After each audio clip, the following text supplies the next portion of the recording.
I hear, Minister, I wonder if you'd update the House on the plans to expand the provision of services at the National Orthopaedic Hospital Cappagh in my own constituency.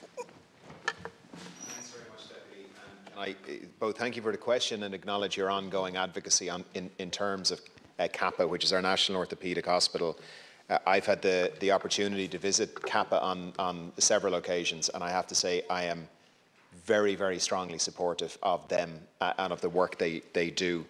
They needed more money. There has been a significant increase in investment, but I'd like to talk as well about the further investment that's needed. Since 2019, funding for Cappagh has increased by nearly €50 million. That's about a 27% increase in funding, which is very, very welcome.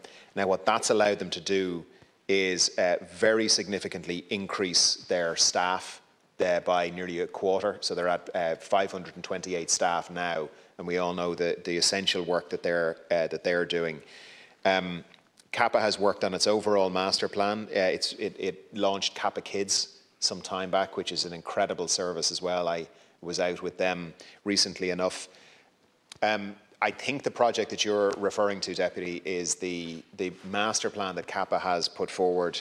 This is for 76 single room occupancy beds in one block, 10 high dependency unit beds, and initially 3 operating theatres, which would very significantly increase surgical capacity, increase it by about 60%. I'm fully supportive of this. After I met with Cappagh some time ago on this project, I contacted the HSE immediately and said this project needed to be prioritised. It must happen.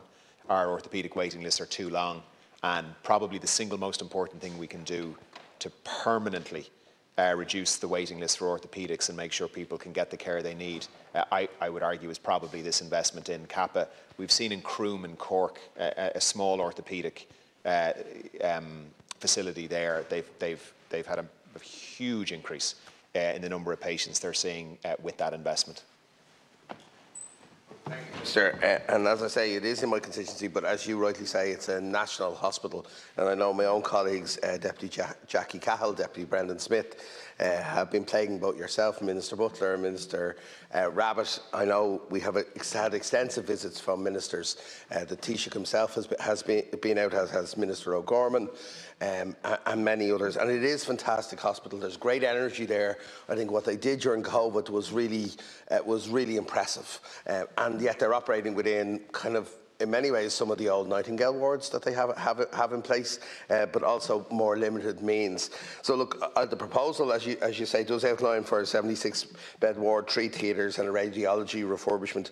I suppose a strategic assessment report was due to be undertaken in relation to the proposal. I'd be interested to know if you could write to me and let me know if that has taken place. And just for clarification, what stages are left in the proposal to progress through before the final decision is made to proceed? Thanks very much, Deputy. Well, I have some good news for you this morning then. I'm delighted to be able to tell you that I think it was about just 2 weeks ago that the HSE board approved this project. So that was one really important milestone. The strategic assessment report, or preliminary business case, is done. It's been approved by the HSE board. It's now been sent to my department for a review.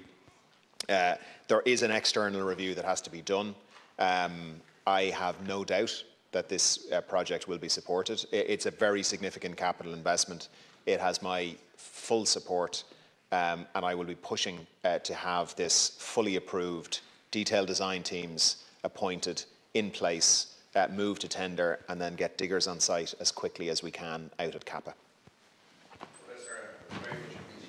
The confirmation of the projects approved by the HSE board. As I say, there's great goodwill here. Sometimes we need to just keep pushing it through the bureaucracy. No better man to do that. I'd urge you, as I say, it affects people in my constituency, but this is a national resource. There's great energy and effort here, and I think it will go a long way to meeting the needs of patients, many of whom have been waiting too long, and which this government is doing everything it can do to try and reduce. Thank you. Thanks very much, Deputy. Yeah, so we're in full agreement.